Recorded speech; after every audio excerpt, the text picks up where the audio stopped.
भगवान बृहस्पति की जय, भगवान विष्णु की जय। नमस्कार दोस्तों, मैं स्वागत करती हूँ आपके अपने ही चैनल भक्ति संग्रह में।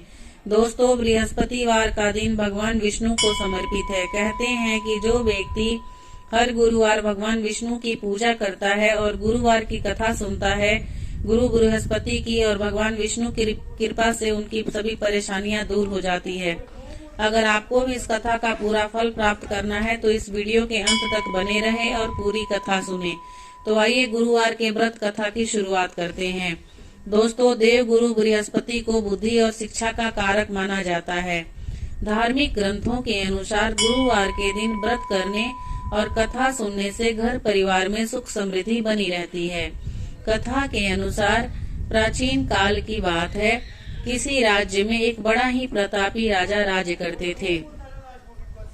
वह हर गुरुवार को व्रत रखकर दीन दुखियों की मदद करके पुण्य प्राप्त करते थे, परंतु ये बात उनकी रानी को बिल्कुल भी अच्छी नहीं लगती थी। वह न ही व्रत करती थी और न ही दान पुण्य में विश्वास करती थी। इतना ही नहीं दोस्तों, वह राजा को भी ऐसा करने से मना करती थी। एक समय की बात है, राजा शिकार खेलने के लिए बन गए। घर पर रानी और दासी थी।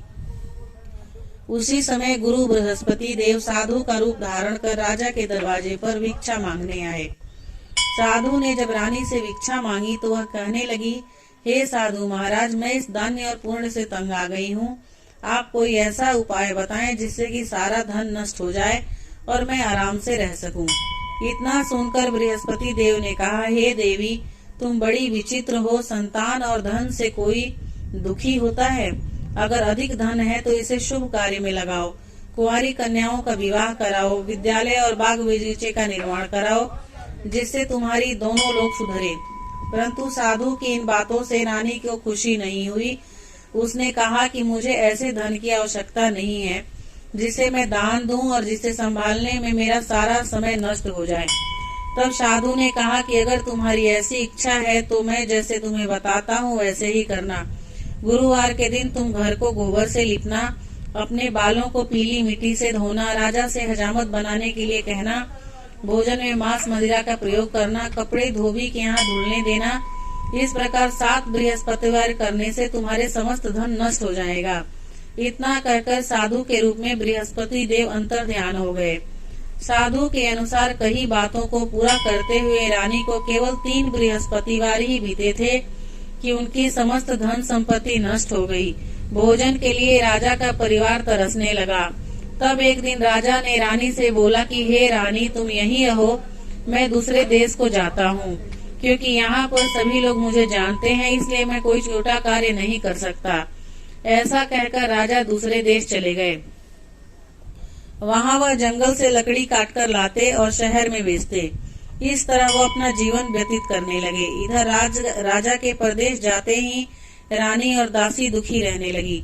एक बार जब रानी और दासी को 7 दिन तक बिना भोजन के रहना पड़ा तो रानी ने अपनी दासी से कहा, हे दासी, पास ही नगर में मेरी बहन रहती है, वो बड़ी धनवान है, तू उसके पास जा और कुछ लेके आ, ताकि थोड़ी बहुत गुजर बसर हो जाए। दासी रानी की बहन के पास गई। उस दिन गुरुवार था और रानी की बहन उस समय बृहस्पतिवार व्रत की कथा सुन रही थी। दासी ने रानी की बहन को अपनी रानी का संदेश दिया, लेकिन रानी की बड़ी बहन ने कोई उत्तर नहीं दिया। जब दासी को रानी की बहन से कोई उत्तर नहीं मिला तो बहुत दुखी हुई और उसे क्रोध भी आया। दासी ने वापस आकर रानी को सारी बात बता दी। यह सुनकर रानी ने अपने भाग्य को कोसा। उधर रानी की बहन ने सोचा कि मेरी बहन की दासी आई थी, परंतु मैं उससे नहीं बोली, इससे वह बहुत दुखी हुई होगी।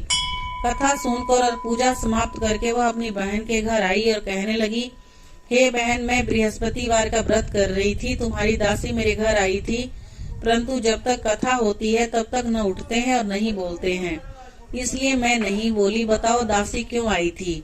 रानी बोली, बहन, तुमसे क्या छुपाऊं, हमारे घर में खाने तक को अनाज नहीं है। ऐसा कहते कहते रानी की आंखें भर आई। उसने दासी समेत पिछले 7 दिनों से भूखे रहने की पूरी बात अपनी बहन को बताई। रानी की बहन बोली, देखो बहन, भगवान बृहस्पति देव सबकी मनोकामना का पूर्ण करते हैं। देखो, शायद तुम्हारा घर में अनाज रखा होगा। पहले तो रानी को विश्वास नहीं हुआ, पर बहन के आग्रह करने पर उसने अपनी दासी को अंदर भेजा तो उसे सचमुच अनाज से भरा एक घड़ा मिल गया। यह देखकर दासी को बड़ी हैरानी हुई। दासी रानी से कहने लगी कि हे रानी, जब हमको भोजन नहीं मिलता तो हमें व्रत ही तो करते हैं, इसलिए क्यों न इस व्रत और कथा की विधि पूछ ली जाए ताकि हम भी व्रत कर सकें। तब रानी ने अपनी बहन से बृहस्पतिवार व्रत के बारे में पूछा। उनकी बहन ने बताया, बृहस्पतिवार के व्रत में चने की दाल और मुनक्का केले की जड़ में अर्पित करें तथा दीपक जलाएं, व्रत कथा सुने और पीला भोजन ही करें। इससे बृहस्पति देव और भगवान विष्णु प्रसन्न होते हैं। व्रत और पूजा की विधि बताकर रानी की बहन अपने घर लौट आई। 7 दिन के बाद जब गुरुवार आया तो रानी और दासी ने व्रत रखा। वह गुड़साल में जाकर चना और गुड़ लेकर आई। फिर उसने केले की जड़ तथा विष्णु भगवान की पूजा की। अब पीला भोजन की चिंता को लेकर दोनों बहुत दुखी हुई। चूंकि उन्होंने व्रत रखा था इसलिए बृहस्पति देव उनसे प्रसन्न थे। वह एक साधारण व्यक्ति का रूप धारण करके 2 थालों में पीला भोजन दासी को दे आए।